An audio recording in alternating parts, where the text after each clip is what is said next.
Genesis chapter 11.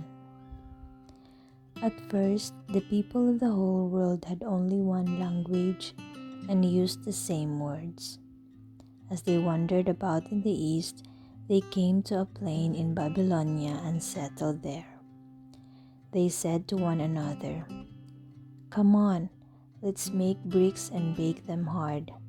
So they had bricks to build with and tar to hold them together. They said, "Now let's build a city with a tower that reaches the sky so that we can make a name for ourselves and not be scattered all over the earth." Then the Lord came down to see the city and the tower which they had built, and he said, "Now then, these are all one people and they speak one language. This is just the beginning of what they are going to do. Soon they will be able to do anything they want. Let us go down and mix up their language so that they will not understand each other." So the Lord scattered them all over the earth, and they stopped building the city. The city was called Babylon because there the Lord mixed up the language of all the people, and from there he scattered them all over the earth. These are the descendants of Shem.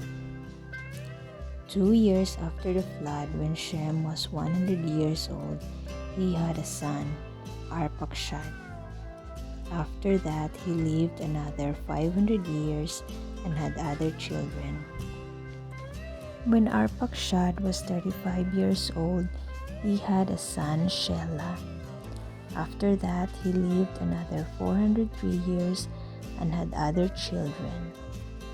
When Shelah was 30 years old, he had a son, Eber. After that, he lived another 403 years and had other children. When Eber was 34 years old, he had a son, Peleg. After that, he lived another 430 years and had other children. When Peleg was 30 years old, he had a son, Reu. After that, he lived another 209 years and had other children.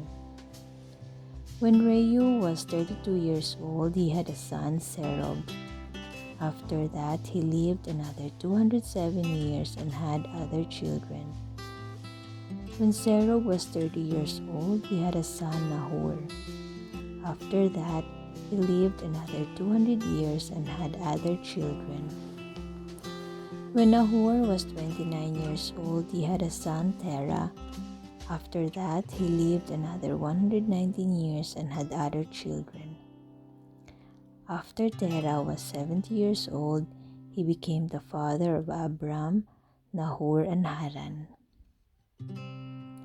These are the descendants of Terah, who was the father of Abram, Nahor, and Haran. Haran was the father of Lut, and Haran died in his hometown of Ur in Babylonia, while his father was still living. Abram married Sarai, and Nahor married Milcah, the daughter of Haran, who was also the father of Iscah. Sarai was not able to have children.